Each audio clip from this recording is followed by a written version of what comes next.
Wonderful. Well, thank you all for being here. It's very much appreciated right at the end of the day. You're very lucky. You're going to learn from some of the leading minds around policy, around quantum security, and how to think about it. We're going to cover three themes. We're going to talk about the importance of cybersecurity and quantum security particularly, why it's critical for global stability. We will also learn about what quantum computing is and why it could be a threat to the ecosystem. And then finally, we're going to discuss an action plan for engagement.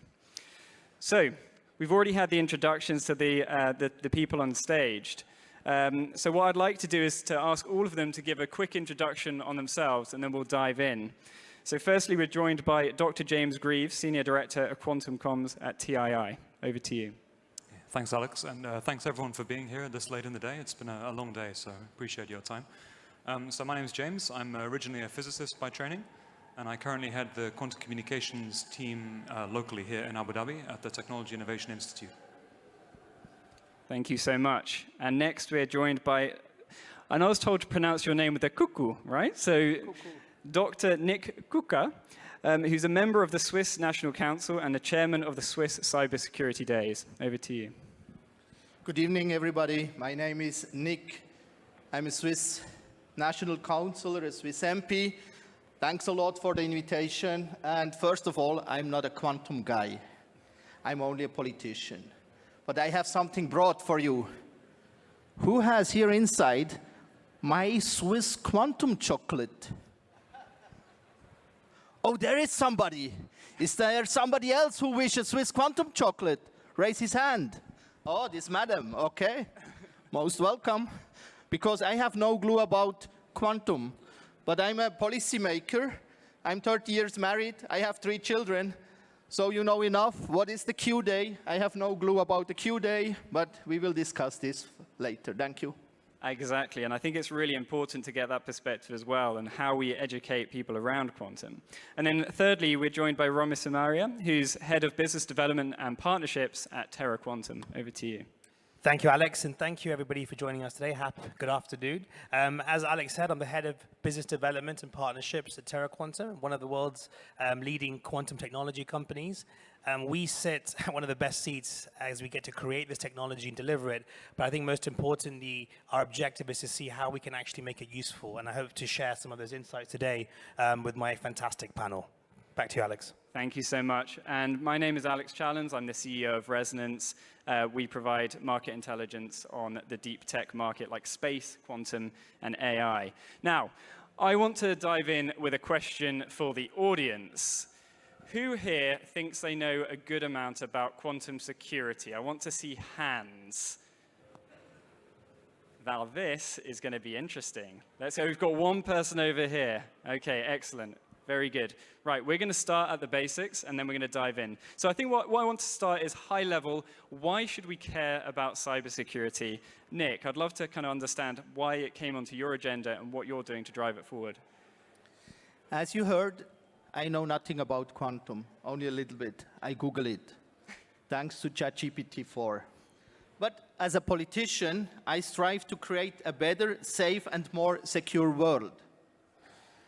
Hence, my engagements as a policymaker and president of the Swiss Cybersecurity Days, it's my responsibility to build awareness. Because there is enormous amounts of data that is created every day with sensitive information about individual privacy and national security. Hence, cybersecurity is a global priority. A short example, a short interaction with you. Maybe you know the damages of cyber attacks in 2022 accounted for how much billions dollars all over the world. Who thinks it was more than 10? Who thinks it was more than 100? What's the answer? The answer is, sorry to say it, it's 5,000 billions dollars. Wow. Can you imagine? That's the 3rd largest amount, more than Japan's income every year. Only USA and China have a higher income. It's important to say that cyber is creating, in a much faster pace, bigger impact than any other risk, like, for example, earthquakes of today. In other words, we have the choice to do it better. We have the choice to build secure and resilient technologies. This is human-made, not an act of God. We know how to make it better, and we should take that choice. That's my goal as a politician and policymaker, and I started in Switzerland in 2017 an initiative about cybersecurity, and everybody was laughing about me. They said, dream on. But now the dream is over, you heard. Okay, well, let's dig into the quantum aspect of this. So I'm going to hand this over to James. Can you try and give the audience a high level of, firstly, what a quantum computer is and why we would care at all from a cybersecurity perspective? It's a tall order. Okay, so without getting into a lecture on quantum physics, I hope the audience understands that information is usually represented as ones and zeros, and we compute on these ones and zeros using our classical computers, right? So basically, these kind of binary operations are all around you. They drive our digital infrastructure. And quantum computers have a different, fundamentally different technology platform. They work on superposition and entanglement and interference in the wave function, right? And so they're able to do operations that are sort of non-trivial on a classical machine. So these computers are not going to be faster or cheaper or something than your normal computers, but they will be capable of fundamentally different mathematics. So that's what is, I mean, this has been covered extensively, I think, today in the rest of the sessions, right? So this is what quantum computing will do. But how it's relevant to cybersecurity is that some of these operations that will become totally possible on quantum computers are very relevant to cybersecurity. Some estimate is something like 80% of our digital infrastructure is threatened by a large-scale quantum computer. And so this is a very serious threat, right, in the sense that from the perspective of somebody with access to a large quantum computer, information that we encrypt using today's methods will simply not be encrypted, right? It'll be possible for them to just decrypt it trivially, in the same way that you might decrypt trivially something that a kid did with a Caesar cipher to pass to another kid in a class, right? Your phone can do this in microseconds, right? So, or certainly milliseconds, right? So this would be the kind of world we're entering into, right? So it's quite a comprehensive threat. It's a very fundamental threat, and it really undermines all digital privacy, all confidentiality, and data integrity, or at least 80% of it, right, across the world. And as our societies, as Nick was saying, as our societies get increasingly digitized and connected, these threats become even more consequential and even more serious.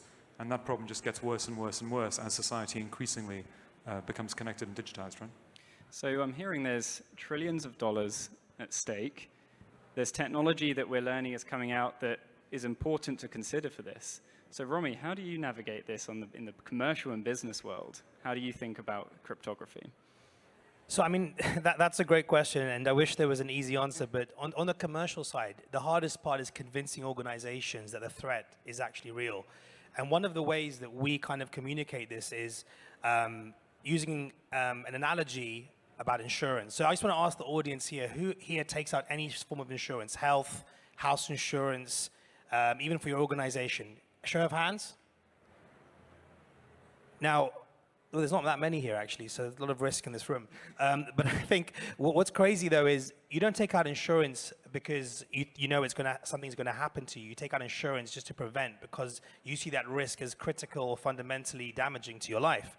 Now, organizations have this exponential threat, as James just described. So much of our world is moving digital. Even the money that we're using now is moving digital. If these fundamental aspects of our society, economy, actually become under threat, then we should look at starting to insure it. And that's what we look at from a cryptography perspective. We demonstrate to companies that you can actually start your journey today. You can actually look at post-quantum cryptography, for example, which is actually just finding different ways to actually strengthen the defense around your data. And then we can also start implementing technologies to transfer the data through more secure communication. The key is showing that it's possible now, and you should start the journey, because it won't take you 3 months, 6 months. It's actually a very long process, but the risk is so big, and that's what we try and convey. Not easy, Alex, but something that we hope people will start understanding when they can see the threats a bit more clearly. I find this so interesting because we talked about trillions of dollars as a real threat here. There's also a business opportunity. How, from your perspective, Nick, from the Swiss National Council, where have you seen the level of awareness of quantum cryptography? How many people are talking about it in Switzerland? How many talking in Europe about it? As I started, is here anybody inside who knows when is the Q day? I'm not sure it's a relevant question, right? We know it's coming. It's a finite distance away, right? So could be in 5 years, could be in 25 years. Just unacceptable not to prepare for it, right? Right. And that's why, as a policymaker, I started in Switzerland to be prepared. But honestly, Switzerland is not prepared. Say nobody that. So what I mean, as a father of 3 children, for the next generation, for my grandchildren, we have to be prepared. And that's why I'm here. I will step out after this panel back to Switzerland. Tomorrow, we have the human rights issues. So, next question. Who knows the AI Act? I see only 2, 3, 4 hands. Can you imagine that? The AI Act. Don't say it to my colleagues. Even they don't know what is the AI Act. You got the point. For example, we have in Switzerland a society that coordinates international level through the cybersecurity days. So here a little bit an advertisement. I'm really happy that you are here and come to Switzerland because I want to strengthen all over the world this issue. So coming to the final point, in quantum computing, we know that there will be so-called the Q day.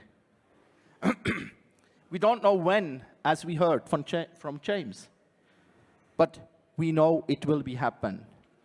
So please be prepared, and all over the world, I shout out, my dear friends, if you are a policymaker, or if you are a politician, even if you are an entrepreneur, come together. I bring them all over the world together to be prepared.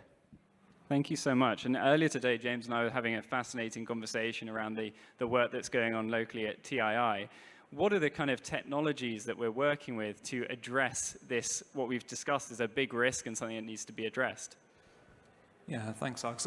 Locally, we have as Romi said, we have a couple of different possible solutions to the problem, which I think should go hand in hand, you know. One is this post-quantum cryptography, and so there are teams at TII which are really focused on implementing these new algorithms that we believe will be secure against quantum computers. And this is very important work and should be really a universal upgrade for all of our infrastructure starting many years ago. I'm baffled why it's taking so long, right? In parallel with that, what my team is working on is a technology called quantum key distribution, which we actually have it running live just next to the entrance to the event. You guys will all have walked through a tunnel full of ones and zeros. This is key material that we're generating here live. So quantum key distribution takes a different approach. We step away from worrying about computational complexity and algorithms, and we instead propose to do key distribution using physics. So it's physical key distribution, and this would provide you with a path towards security, which is completely immune to any possible computational advance because it's simply disconnected from this, right? There's no bounds on, when we discuss the security, we don't make any assumptions at all about what the other guy can compute. So there can be no future computer to threaten this, right? And so I think these two technologies go together very, very nicely. They complement each other. And I think what's really important now is for society to start, taking the threat quite seriously. And we need policymakers to advocate for this. So I'm glad Nick is here. And we also need to see this technology increasingly proven in the real world. So we need to push it out in society, show people that it's useful. And I mean, there are many people around the world working day and night on this issue. And I'm very glad that here in Abu Dhabi we have a serious effort in that direction as well. So I'm glad to be part of that. Thank you so much. So maybe just to play that back, there's a really interesting point there.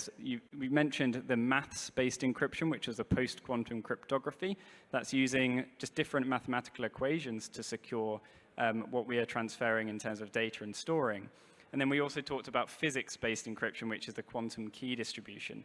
Now, you've got maths, you've got physics. How does this all come together from a commercial standpoint? How should customers look at this, Romi? So I think as a customer, your first question should be, looking at the data that you're actually trying to secure. A lot of the organizations today globally are going to have to start thinking about this because in the US, NIST, one of the leading organizations in the country that looks at kind of the standards around cryptography, has now announced the first 3 quantum cryptographic algorithms. This means that all federal organizations are going to have to start adopting post-quantum cryptography.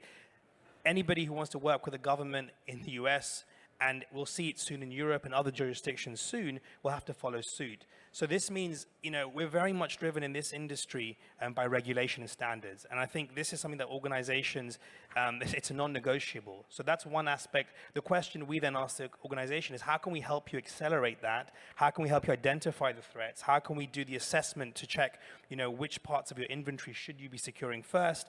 And then on the back of that, it's creating really easy tools and systems that allow integration. The second thing is also looking at it from a kind of longer term perspective and an ecosystem play. As James is talking, QKD is really important for the way we secure our communication. But communication is not done, just from myself to Alex. There's a phone line that we're using. There's networks at play. There's businesses in between. We need to start, moving away from the labs and actually start getting these developments into the real environments we can actually test, because the moment that it becomes real, then we'll be too late. So what we're also encouraging organizations is showing them that, look, this is possible if we can work together and we can actually get these test beds working. So it's fantastic to see it in Abu Dhabi. There's a big one in Spain. We're seeing the same thing in Chattanooga in the US. So these are, now expanding. The question is, how do you get if you want to de-risk yourself as a corporate, why don't you partner up and let's look at one of these networks to do it together? I think the last thing as well is just, we talked about the $1 trillion. If you've got budget to spend, and you're not spending on your cybersecurity, that's a big question and a huge risk which you will not be forgiven for as a leader. So the C-suite need to understand today that this is not just about, it's on the quantum computing side, for example, there's a great performance and a benefit. On the security side, if you do not do it, then you are going to be in real trouble from an organization and an individual point of view. So that's how we have to do these multi-stakeholder approaches, combining, like I said, the standards, combining the fact that the community and actually working together to help the cost of it and the scalability. And the last thing is also just making sure the importance is understood at every stage of the company. And thank you for that. Do you want to comment on that, James? Yeah, I just wanted to add something. I think all of us have just missed this point completely, which we should have maybe made up front, right? But you mentioned this phrase, too late, right, by the time the threat is here, right? And so this is something which I think is really underreported, right? But this is not a problem that we can leave for the future, right? Because fundamentally, the information that we transmit today will be vulnerable to decryption by a quantum computer whenever this comes, right? So this is really important, right? This is not some problem we can leave for later on. It's a problem that affects us right now. If you're currently responsible for the transmission of confidential information, if it's somebody else's data that you're a custodian of, for example, and you transmit that today using completely standards compliant whatever encryption methods today, that stuff will be vulnerable at some point in the future. We don't know when this is, but if this is, say, in 5 years, 10 years, 20 years, it will be vulnerable at that point, right? Storage is very cheap and people can store the encrypted data today. This attack scenario is called store now, decrypt later. It's a completely plausible attack, right? So it's in some sense, you could already say it's too late for information with a very long secure lifetime. So we're not early to this problem at all. We're quite late to try and solve this, yeah? So there is this urgency, I think. That's important to highlight. We're having an interesting conversation about this dynamic, actually. So when we've talked probably about technologies today where there's trillions of dollars of potential future value, economic growth, exciting new things, creating new stuff. But when we're talking about the trillions of dollars earlier, it is a risk, it's a threat, and it's a future threat. Now, you were kind of identifying that we should take it very seriously now, but on a policy standpoint, how are you managing that against, you mentioned human rights. So when you're going and advocating for cybersecurity, for quantum cybersecurity, how do you manage that fact that this doesn't necessarily feel intuitively immediate? Nick? Look, it's a very good question, but also a very difficult question. My humble opinion is we have, as I mentioned when I started, to come together for an international collaboration. I learned, James, you are from Toronto, correct? Okay, your company is there. One of your companies. So I said, and I'm also a networker, I said, okay, James, let's come together. Because these cyber criminals often operate across borders, which means that law enforcement agencies need to collaborate internationally to investigate. I make you an example. Somebody hacked my name, only my name. I thought I'm the only one in the earth, but they hacked my identity. And they went to search charity money in my name. And they got a lot of charity money. And then I tried to catch them. I went to the court. The court was laughing, said, Nick, there is no chance. But I don't give up. But till now, I could catch them, but I know they played really a bad game with my name. They made a very clever and simple system, and they went with my identity. Second thing is sharing threat intelligence. Governments and private organizations must share cyber threat intelligence and best practices to anticipate and respond to new attacks. International agreements could promote trust and incentivise collaboration. What I mean, in Switzerland, we have a company called DreamLab, and they have PsyOps. You ever heard from PsyOps? Yeah. So it's for me very interesting, as I am the apprentice. As I mentioned, I have no clue about quantum, about cryptography, nothing. But I'm learning, and I invite you to learn. Go and look, ask in your countries, in your neighborhood. Because if we share our thoughts, maybe we can, and this is my question to you, James, we can stop these cyber criminals. But which idea you have to stop it? So I think, yeah, I mean, crime is a sort of constant background in society. But again, I think the concern we have here is that there is this fantastic new tool that is going to become available to society. But this tool, hopefully, will be available to almost everybody. And the problem is that, like most tools, it can be misused. So there is this dark side to quantum computing, which we have to somehow protect ourselves against, right? But of course, like as you mentioned, like identity management, identity theft, this is maybe not something which we focus too much on because it's not a trillion-dollar industry, right? But it will definitely impact people, and it would get worse in this future unless we take measures now, right?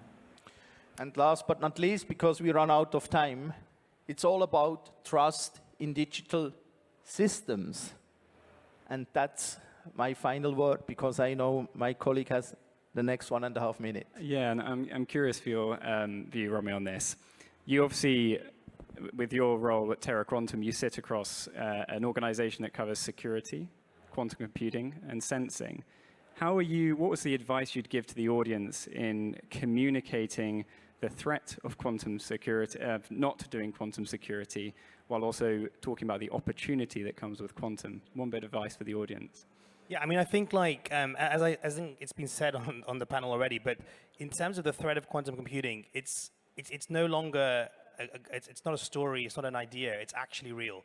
And I think the question is, like I said before, it's about starting the journey, and a lot of that comes from doing your first inventory assessment. If you're a large organization with critical data, do not wait. You can start that now. It doesn't mean you have to invest, your whole budget into it, but at least you can start moving. And I think this is something that we definitely will push. But I think also, and again, I said it's the standards. You cannot, if a regulation says you have to do something, that is going to be the trigger. So I think that's why, Nick has got some really good points today, where having the politicians, having the policymakers working with the technologists is critical in the security industry. So that's one side. On the quantum computing side, look, there is a journey we're going through, but we're seeing breakthroughs across the board, not just Terra Quantum, but other organizations in the ecosystem.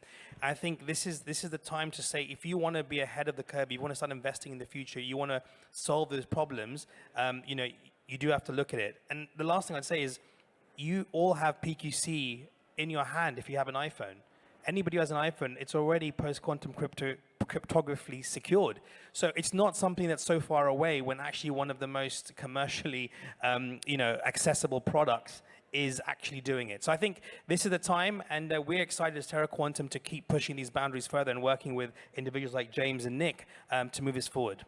Thank you so much. And my takeaways from this panel, thank you so much for your time to all of you today.